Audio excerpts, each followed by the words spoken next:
오늘 말씀은 마태복음 3장 1절부터 17절 말씀입니다. 마태복음 3장 1절부터 17절 말씀을 우리 함께 교독하시면서 우리 함께 읽도록 하겠습니다. 그때의 세례 요한이 이르러 유대 광야에서 전파하여 말하되 그는 선지자 이사야를 통하여 말씀하신 자라. 일러스되 광야에 외치는 자의 소리가 있어 이르되 너희는 주의 길을 준비하라. 그가 오실 길을 곧게 하라 하였느니라.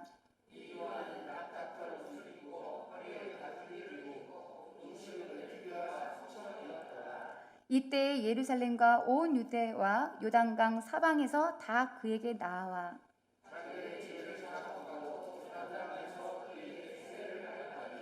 요한이 많은 바리새인들과 사두개인들이 세례 베푸는 대로 오는 것을 보고 이르되 독사의 자식들아, 누가 너희를 가르쳐 임박한 진노를 피하라 하더냐.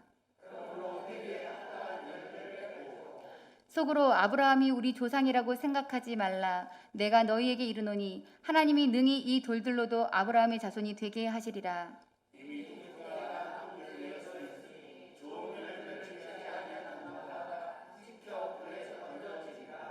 나는 너희로 회개하게 하기 위하여 물로 세례를 베풀거니와 내 뒤에 오시는 이는 나보다 능력이 많으시니 나는 그의 신을 들기도 감당하지 못하겠노라. 그는 성령과 불로 너희에게 세례를 베푸실 것이요.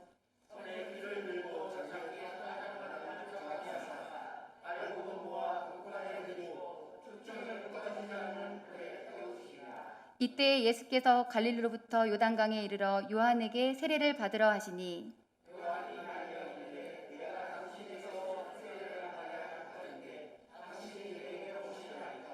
예수께서 대답하여 이르시되 이제 허락하라. 우리가 이와 같이 하여 모든 의를 이루는 것이 합당하니라 하시니 이에 요한이 허락하는지라. 예수께서 세례를 받으시고 곧 물에서 올라오실세 하늘이 열리고 하나님의 성령이 함께 읽겠습니다. 하늘로부터 소리가 있어 말씀하시되 이는 내 사랑하는 아들이요 내 기뻐하는 자라 하시니라. 아멘. 할렐루야.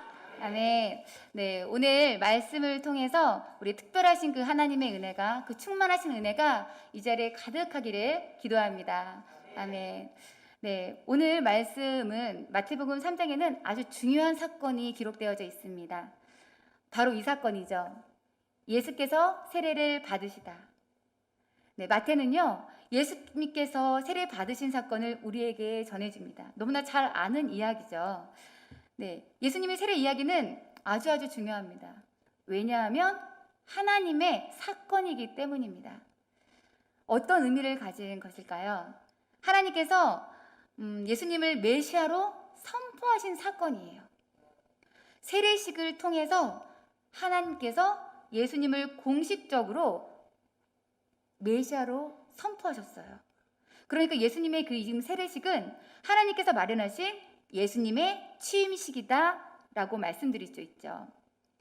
마태가 전해주는 이야기를 따라서 예수님의 세례 이야기를 읽어가다 보면 우리에게 주시는 하나님의 메시지를 우리가 지금 들을 수가 있습니다.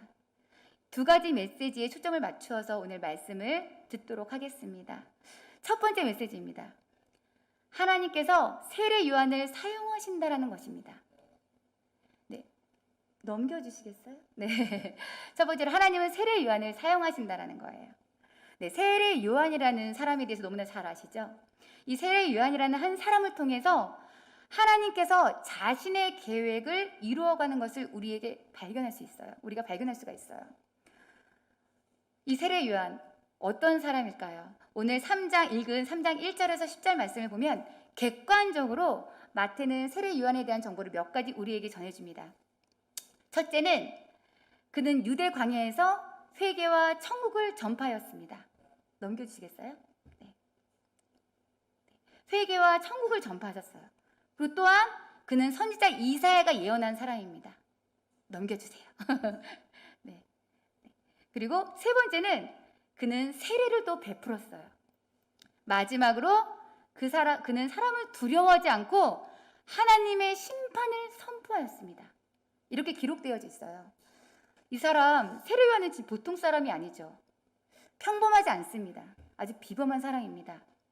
그는 유대 광야에서 하나님의 말씀을 전파했어요. 그의 메시지의 핵심이 무엇이죠? 맞아요. 회개하라, 천국이 가까웠느니라. 회개와 천국을 전파하였습니다. 회개가 무엇인가요? 하나님께로 돌아가는 것이잖아요. 굉장히 중요한 행동이에요. 죄사함과 관련이 있습니다. 그 후에 근본적인 삶의 변화를 이야기하려는 겁니다. 그러니까 세례란 모든 삶의 근본적인 변화를 말하는 것이죠. 그 다음에 세례요한은 임박한 진노와 회개에 합당한 열매를 선포하고 있어요.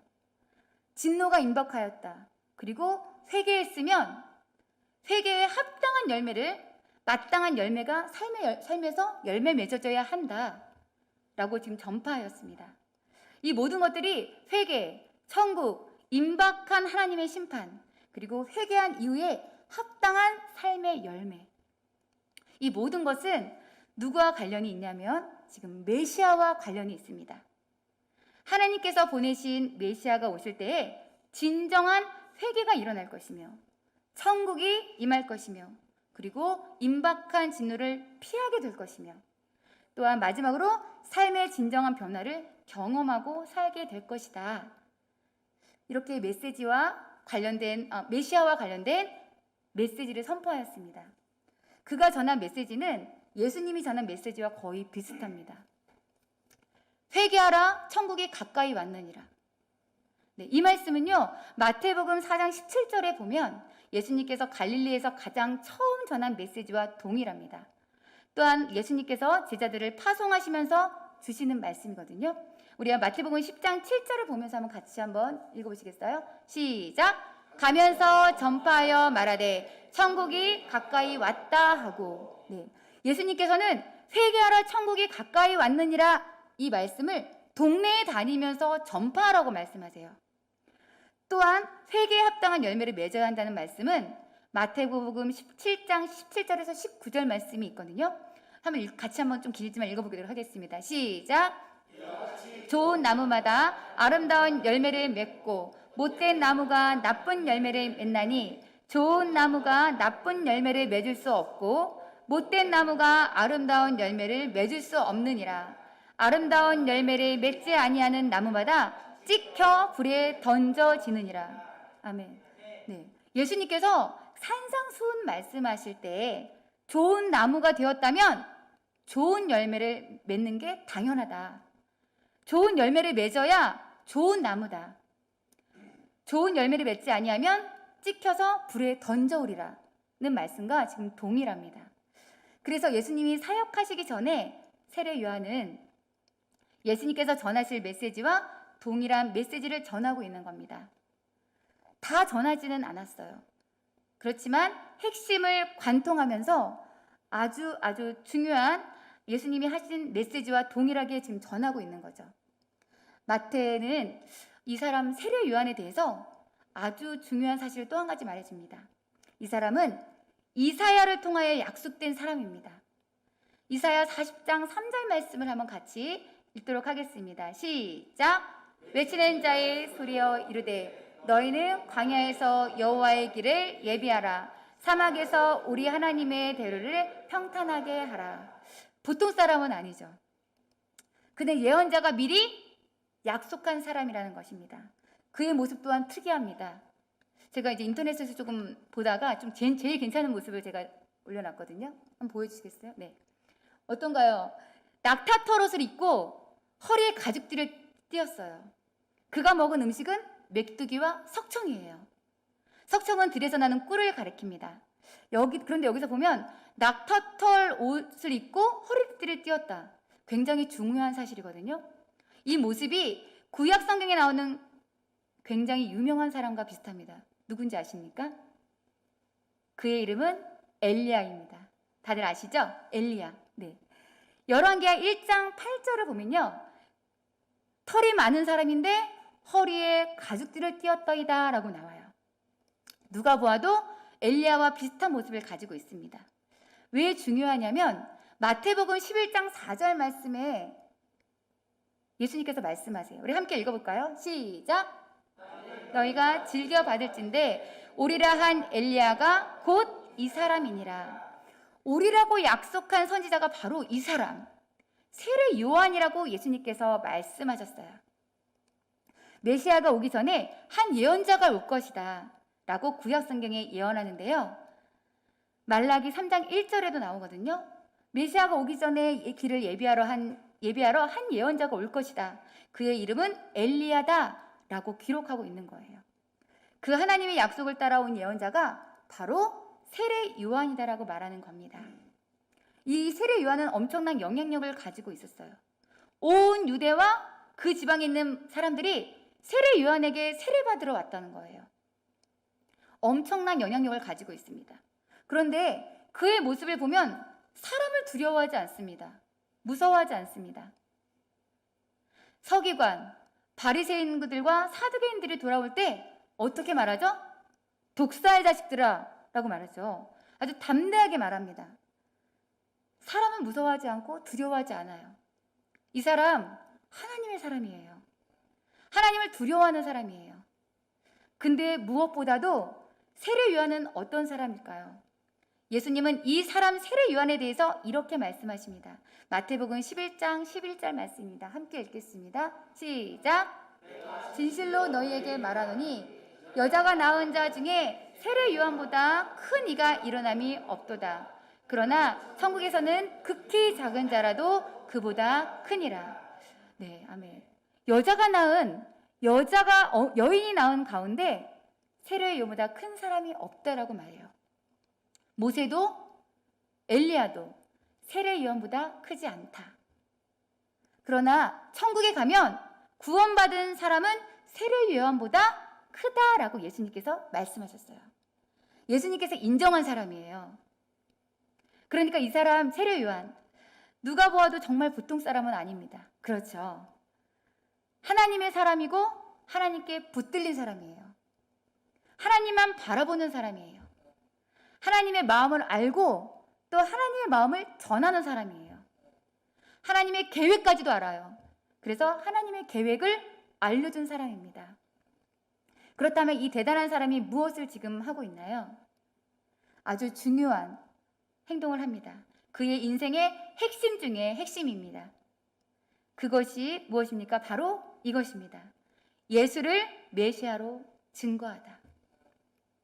예수님을 메시아로 증거하고 있습니다. 그는 어떤 사람인가요? 다 떼어내고 그는 예수님을 구세주로 증거한 사람입니다. 세례요한은 정말 행복한 사람이에요. 이보다 더 행복한 사람이 있을까요? 그는 어떻게 증거하죠?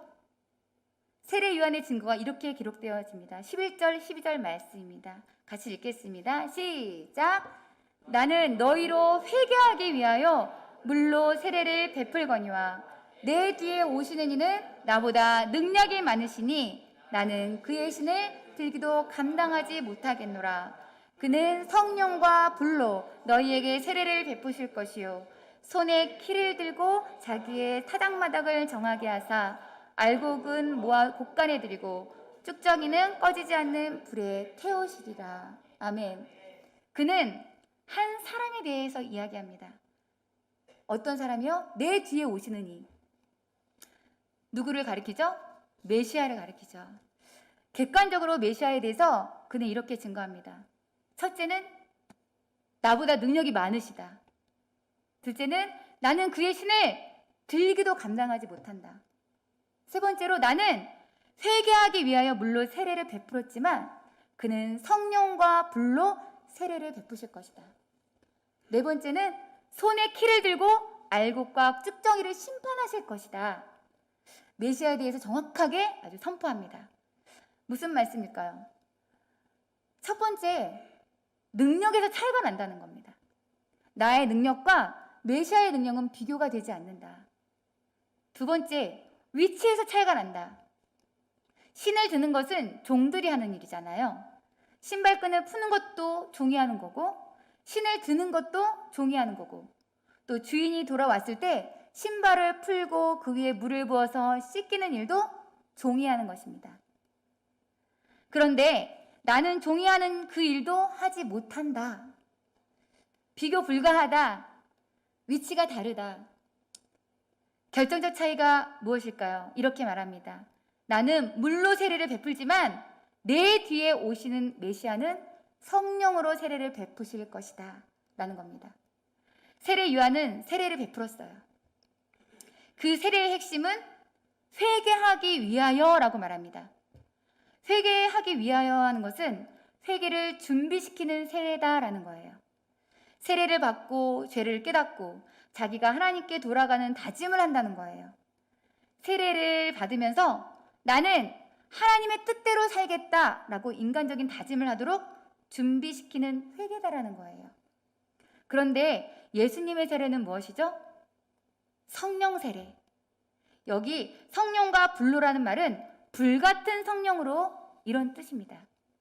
마태복음 방금 읽은 3장 11절과 누가복음 3장 16절에는 성령과 불로라고 표현되어 있고요. 마가복음에 보면 1장 8절에 성령으로라고 표현되어 있습니다. 그러니까 이 말씀은 불같은 성령으로 너희에게 세례를 베푸실 것이다 라는 거예요. 완전히 다른 거예요. 예수님을 믿으면 성령님이 오십니다. 아멘? 아멘. 네, 성령께서 임하시는 것을 성령 세례라고 합니다. 그때부터 어떻게 살죠? 다 내 다짐으로 회개하는 게 아니죠. 내 의지로 회개할 수 없죠. 내 다짐으로 살아가는 게 아니라 성령의 능력으로 살아갑니다. 성령의 능력 안에서 우리가 살아가는 거죠. 성령께서 죄를 깨닫게 하시고 올바른 길을 가게 하십니다. 그런데 성령님은 떠나지도 않으십니다. 설령 우리가 잘못된 일을 하더라도, 잘못된 곳에 가더라도 성령님은 절대로 떠나지 않으십니다. 책망하며 안타까워하며 함께 하시는 거죠. 어디에요? 우리 안에. 그리고 그때부터 성령님께서 예수님의 생각을 알게 하십니다. 또한 하나님의 말씀을 듣게 하십니다.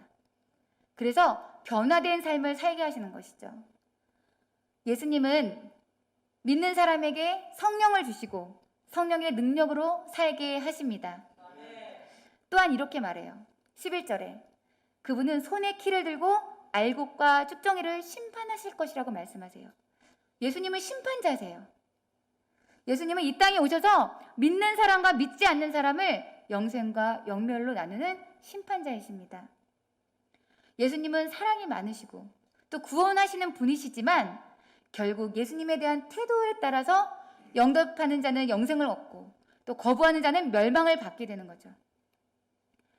멸망시키기 위해서 이 땅에 오시지 않았지만 구원하기 위해, 살리기 위해 이 땅에 오셨지만 그것을 받아들이지 않고 거부하면 멸망을 받게 되죠.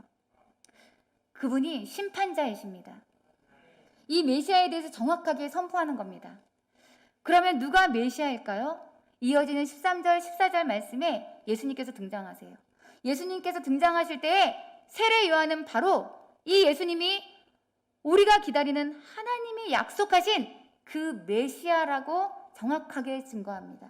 13절, 14절 말씀 함께 읽어보도록 하겠습니다. 시작! 이때에 예수께서 갈릴리로부터 요단강에 이르러 요한에게 세례를 받으려 하시니 요한이 말려 이르되 내가 당신에게서 세례를 받아야 할 터인데 당신이 내게로 오시나이까. 예수님께서 세례 요한에게 지금 세례를 받으셨죠. 이때 이 세례 요한은 분명하게 말합니다. 곁에 있는 사람들에게 다 들리도록 머뭇거리지도 않고 우물쭈물하지도 않고 말끝이 흐리지도 않고 아주 분명하게 선포하고 있습니다. 이분이 메시아이십니다. 나는 메시아가 아닙니다. 세례 요한은 정말 행복한 사람이에요. 사람 중에서 이 땅에 살았던 인간 중에서 가장 최초로 사람들 앞에서 예수님을 증거했던 사람입니다.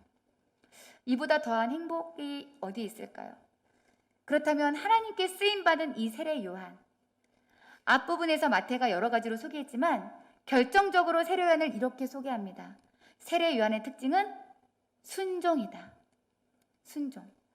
요셉이 순종의 사람으로 쓰임받았고 또 마리아가 순종의 사람으로 쓰임 받았던 것처럼 세례 요한 역시 순종의 사람으로 하나님의 쓰임을 받았습니다. 그의 순종의 모습은 아주 잘 나타나 있어요. 우리 15절 말씀을 큰 목소리로 한번 읽도록 하겠습니다. 시작! 예수께서 대답하여 이르시되 이제 허락하라. 우리가 이와 같이 하여 모든 의를 이루는 것이 합당하니라 하시니 이에 요한이 허락하는지라. 아멘. 예수님께서 말씀하셨어요. 허락하라. 무슨 뜻인가요? 받아들여라. 내 생각, 내 계획, 하나님의 생각, 하나님의 계획을 받아들여라 라고 말씀하시는 거예요. 그 생각은 예수님께서 세례 요한에게 세례 받는 겁니다. 그런데 세례 요한은 어떻게 말했죠? 말렸어요. 그러시면서 하시는 말씀이 우리가 이와 같이 하여 모든 의를 이루는 것이 합당하니라. 이렇게 하는 것이 합당하다. 의라고 하는 것은 올바름, 비뚤어지지 않고 올바르다는 의미입니다. 여기서 그 의는 하나님의 뜻에 바르게 행동하는 것입니다. 지금 세례 요한이 예수님께 세례를 베푸는 것이 누구의 생각이라고요? 하나님의 생각이라고요. 네. 하나님의 판단이에요. 하나님의 결정이에요. 주님께서 말씀하셨는데 세례 요한이 그것을 받아들였습니다. 이게 믿음이거든요. 믿음은 내 생각을 접는 거예요. 그리고 하나님의 생각을 받아들이는 것입니다. 그것을 순종이라고 이야기합니다. 순종이란 듣는 것이죠. 하나님의 말씀을 듣는 것입니다. 우리 성도 여러분들은 하나님의 말씀을 잘 들으십니까? 네. 세례 요한은 순종의 사람입니다. 중요한 사실은 세례 요한이 순종해서 예수님께 세례를 베풀었기 때문에 그 다음 사건이 일어나는 거죠. 예수님의 세례식에서 일어난 사건은 하늘이 예수님을 메시아로 증거하는 사건입니다. 세례 요한이 하나님께 쓰임을 받았습니다. 우리 올리브교회 성도님들도 쓰임 받기를 축복합니다. 어떤 사람을 쓰실까요? 능력이 많은 사람이요? 객관적으로 볼 때 괜찮은 사람이요? 상대적으로 대단한 사람일까요? 하나님이 보실 때 하나님이 보시는 눈은 다르더라고요. 하나님의 뜻에 순종하는 사람입니다. 하나님의 말씀에 인생을 걸고 순종하는 사람입니다. 순종함으로 세례 요한처럼 하나님의 놀라운 구원 계획에 쓰임 받으시기를 축복합니다. 아멘. 이어진 두 번째 메시지는 굉장히 중요한 메시지입니다. 하나님께서 예수를 메시아로 선포하셨습니다. 결국 하나님께서 하시는 겁니다. 세례 요한을 사용하셔서 사람을 사용하시지만 그러나 결국은 하나님의 사역이고 하나님의 일이 16절, 17절에 나와 있는데요. 마태는 예수님의 세례식에서 일어난 사건을 실감나게 지금 우리에게 전해집니다. 16절, 17절 말씀 한번 읽어보도록 하겠습니다. 시작! 예수께서 세례를 받으시고 곧 물에서 올라오실새 하늘이 열리고 하나님의 성령의 비둘기 같이 내려 자기 위에 임하심을 보더니 하늘로부터 소리가 있어 말씀하시되 이는 내 사랑하는 아들이요 내 기뻐하는 자라 하시니라. 아멘. 이 구절을 읽어보면 예수님께서 세례를 받으실 때 동시에 일어난 그 사건을 우리에게 전해주고 있어요. 예수님 세례 받은 사건과 이 다음 사건이 거의 동시에 연이어 일어나고 있습니다. 첫 번째로 뭐였죠? 하늘이 열렸습니다. 그 다음에는요. 맞아요. 하나님의 성령의 비둘같이 내려서 예수님이 위에 임하심을 보았어요. 세 번째는요. 하늘로부터 소리가 났어요. 뭐라고요? 이는 내 사랑하는 아들이요 내가 기뻐하는 자라. 이 세 가지 사건이 일어났어요. 이 세 가지 사건은 한마디로 예수가 메시아이시다 라는 사실을 선포하는 사건입니다. 좀 더 살펴보겠습니다. 하늘이 열렸습니다. 하늘은 인간의 죄로 지음으로 닫혀버렸어요. 인간이 죄를 범함으로써 잃어버린 세계가 하늘이에요. 하나님께서 하늘을 여셨어요. 이 말씀에서 열리고라고 하는 것은 인간이 열 수 있는 것이 아니고 하나님에 의해서 열리는 것입니다. 하나님께서 하늘을 열어주셨어요. 이게 사랑입니다. 하늘 가는 밝은 길을 열어주신 거예요. 그 길이 바로 예수 그리스도이십니다. 하나님께서 하늘을 열고 하나님의 계획과 마음을 보여주셨어요. 하나님이 하늘을 열어줄 때에 우리는 볼 수가 있는 거예요. 성경 말씀도 하나님이 열어주실 때 눈이 띄어서 보게 되는 것입니다. 인간의 의지로, 인간의 계획으로 마음을 열어서 보는 게 아니에요. 하나님께서 들려주시고 보여주실 때 우리가 볼 수 있는 겁니다. 하나님이 하늘을 열어주셨어요. 그 길이 예수 그리스도이십니다. 그리고는 이 사건이 생겼어요. 성령이 비둘기같이 예수님 위에 내려앉았습니다. 사람들이 그것을 보았다라고 기록합니다. 예수님께서 보셨고 사람들도 보았어요. 하나님의 성령이 예수님 위에 임하셨어요. 말씀에 비둘기같이 임하셨다라고 하는 것은 우리가 알고 있는 비둘기라는 새가 예수님 머리 위에 내려앉았다라는 것이 아니죠. 여기서 비둘기같이라는 것은 비둘기가 내려오듯이, 우리 비둘기 정말 많잖아요, 주변에. 비둘기가 정말 내려오듯이 새 한 마리가 내려와서 앉듯이 예수님 위에 성령이 임하셨다는 겁니다. 그런데 사람이 볼 수 있게끔, 주변에 있는 모든 사람들이 볼 수 있게끔, 누가복음 3장 22절 말씀을 한번 같이 읽어보도록 하겠습니다. 시작! 성령이 비둘기 같은 형체로 그의 위에 강림하시더니. 형체, 이 형체로라고 하는 것은 볼 수 있는 형체로, 눈에 보이는 형체로 임했는데 그 형체가 비둘기 같은 비슷한 모양의 형체로 임하는 것을 보여주셨다는 겁니다. 이 보여준 게 사랑이에요. 볼 수 있게끔 하나님께서 성령이 임하시는 것을 보여주셨어요. 예수님의 머리 위에 임하셨어요. 이사야 42장 1절 말씀을 함께 읽겠습니다. 시작! 내가 붙드는 나의 종, 내 마음에 기뻐하는 자, 곧 내가 택한 사람을 보라. 내가 나의 영을 그에게 주었은즉 그가 이방에 정의를 베풀리라. 아멘. 내가 붙드는 나의 종, 메시아입니다. 하나님의 메시아, 하나님이 기뻐하시는 메시아, 하나님께서 선택한 메시아. 이 증거는 하나님 영이 그 위에 임한 사람. 이사야 선지자 예언에 따라서 하나님의 성령이 눈에 보이는 형체로 마치 새처럼 그 위에 임하셨습니다. 그때 하늘로부터 큰 소리가 들렸습니다. 이 사건이 아주 중요한 사건이죠. 예수님께서 누구신지 알려주시는 그런 음성입니다. 이렇게 이 음성입니다. 이는 내 사랑하는 아들이요 내 기뻐하는 자라. 이 음성은요 시편 2편 7절에 기록된 말씀과 동일합니다. 우리가 같이 한번 읽어보도록 하겠습니다. 시작! 내가 여호와의 명령을 전하노라. 여호와께서 내게 이르시되 너는 내 아들이라. 오늘 내가 너를 낳았도다. 아멘.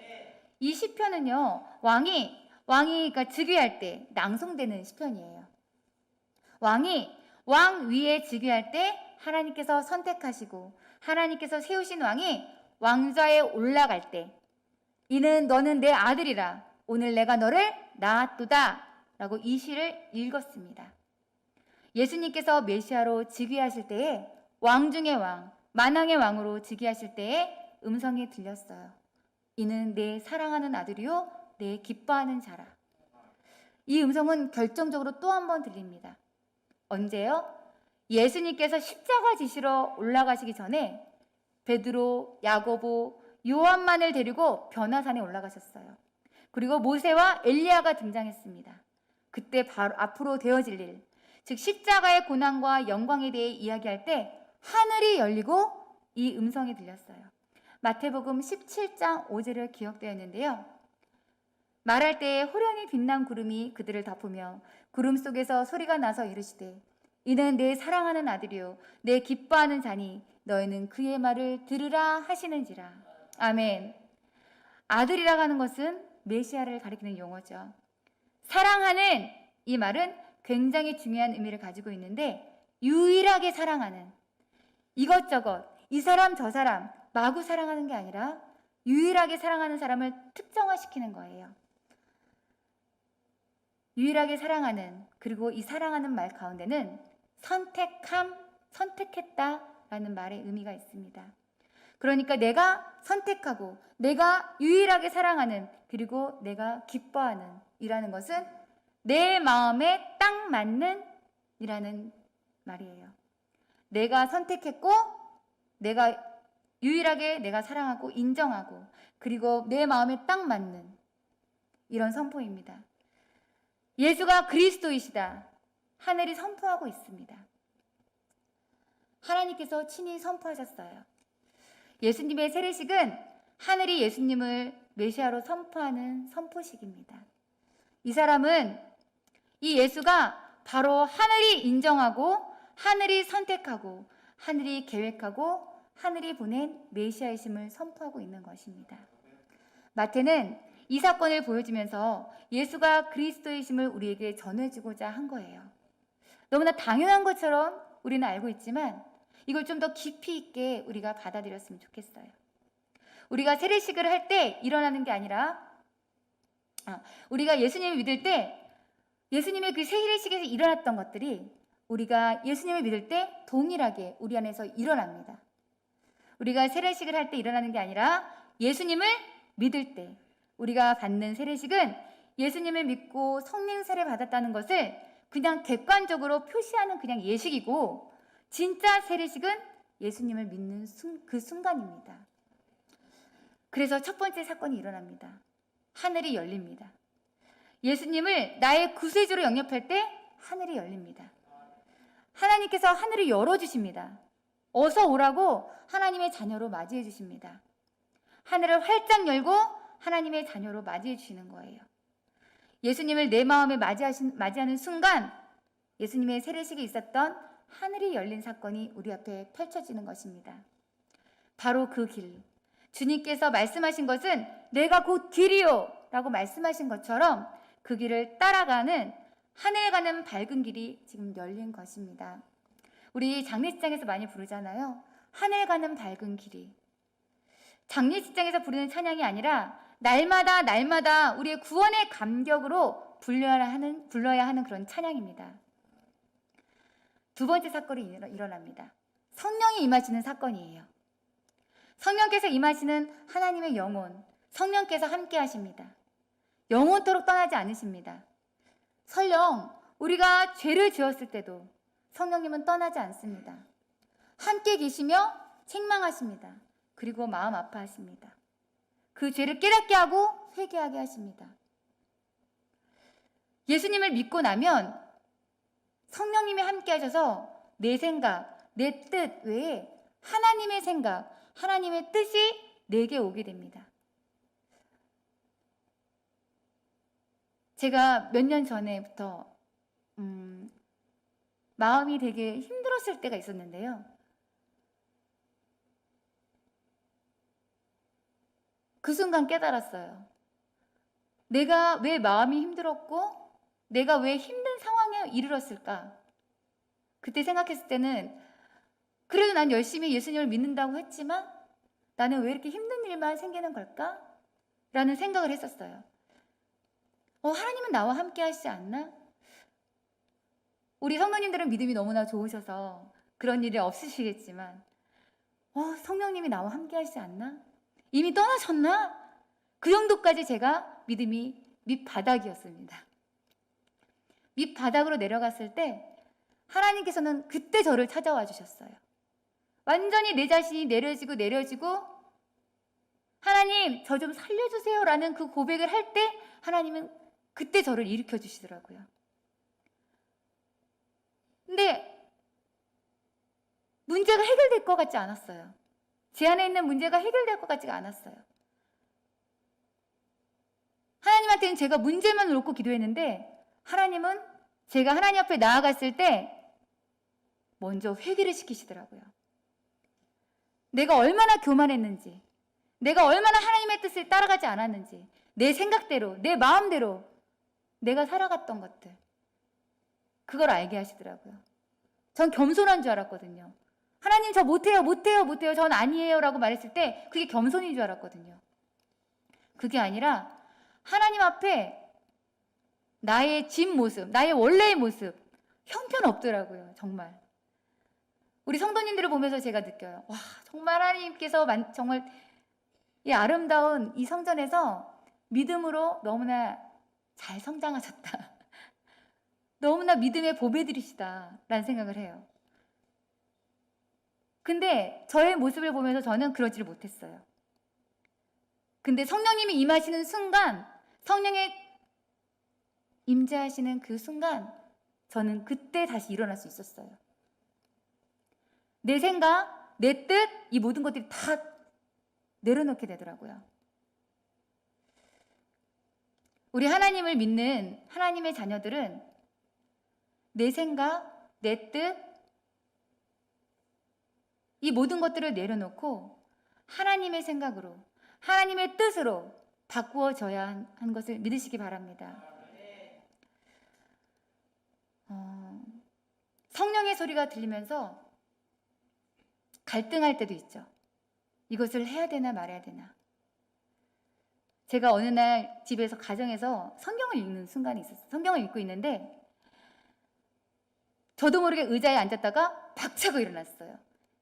제가 하는 게 아니라 성령님이 저를 이렇게 세우시더라고요. 그 이렇게 세우신 순간은 뭐였냐면 다른 게 아니었어요. 내 문제 때문에, 내 우리 가정 때문에, 아니면 내 주변에 있는 뭐 상황 때문에, 나 자신 때문에 그런 게 아니라 하나님의 마음을 아는 순간 이렇게 세우시더라고요. 영혼을 향한 마음. 하나님의 관심은 거기에 계시더라고요. 그 영혼을 향한 마음을 갖는데 하나님이 제 안에 너무나 많이 부어주시니까 제 안에서 어떻게 할 줄을 모르겠는 거예요. 그 영혼을 사랑하는 마음은 억지로 생기지 않더라고요.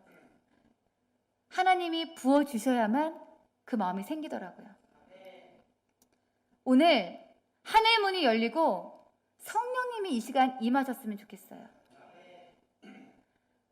성령의 소리가 들리면 내 인생만 챙기고 살려고 하지 않습니다. 하나님은 너의 시간, 너의 재능을 들여서 예수님을 전하지 않겠니? 라고 말씀하세요. 예수님의 말씀을 생각나게 하십니다. 힘들고 어려울 때 읽었던 말씀, 그리고 들었던 말씀이 생각납니다. 기억력이 좋아서 생각나는 것이 아닙니다. 할 말을 또 가르쳐 주십니다. 성령의 열매를 맺어서 성품도 변하게 하십니다. 그리고 은사를 주셔서 하나님의 일을 하십니다.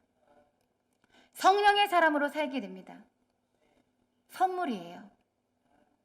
회개하고 죄를 용서받은 사람에게 예수님께서 주신 선물 중에 선물이 성령입니다.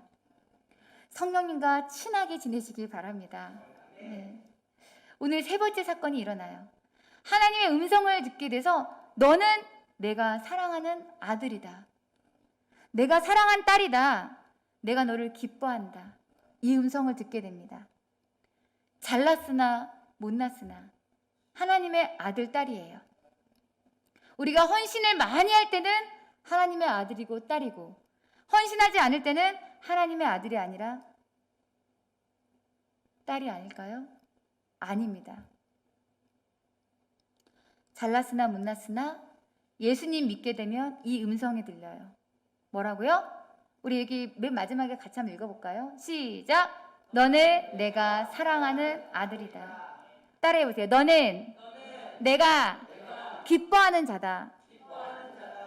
우리 찬양에 나의 사랑하심, 나의 사랑하심 어디에 써 있다고요?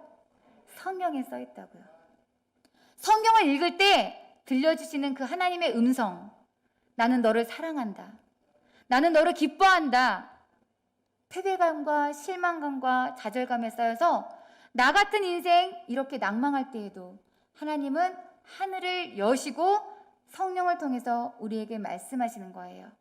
너는 내가 사랑하는 아들이다. 내가 사랑하는 딸이다. 나는 너를 기뻐한다. 너의 그 존재만으로 나는 기뻐. 사탄은요,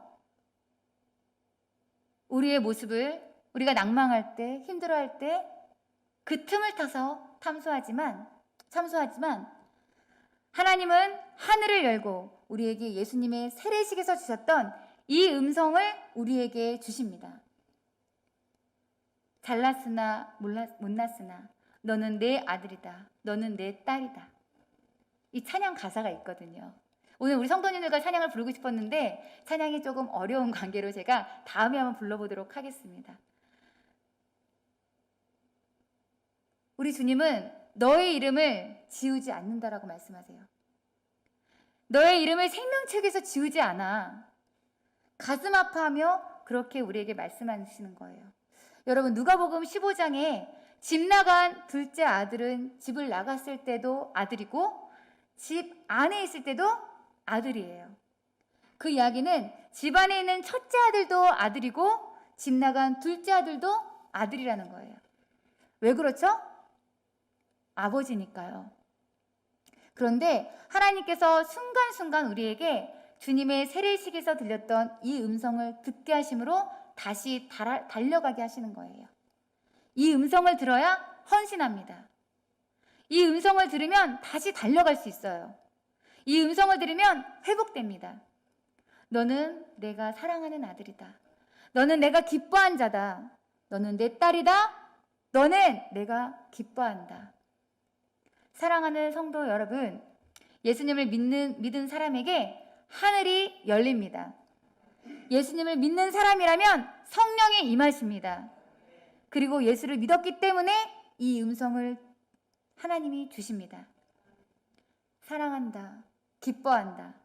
날 사랑한다는 말, 이 말씀이 나를 기뻐한다는 말씀, 이 음성이 날마다 가슴속에 들릴 수 있기를 바랍니다. 어떠한 힘든 가운데서도 아주 큰 실망은 바로 자신에게 느끼는 실망이 아닐까요? 내가 이것밖에 안 되는가? 그때 들려오는 세미한 음성. 나는 널 사랑한다. 나는 기뻐한다. 음성을 들을 수 있기를 바랍니다. 그리고 다시 일어나시기 바랍니다. 쓰임받는 우리가 되시기 바랍니다. 쓰임받는 우리 올리브교회가 되시기 바랍니다. 이 시간 우리가 세례 요한과 같이 쓰임받는 사람이 되었으면 좋겠습니다. 오늘 이 시간 하늘의 문이 열려서 우리에게 하나님께서 말씀하시는 그 음성을 들었으면 좋겠습니다. 우리가 이 시간뿐만 아니라 가정에서도 우리가 일터에서도 늘 이 하나님의 음성을 듣는 우리 모두가 되었으면 좋겠습니다. 이 시간 우리가 함께 기도하기를 원해요.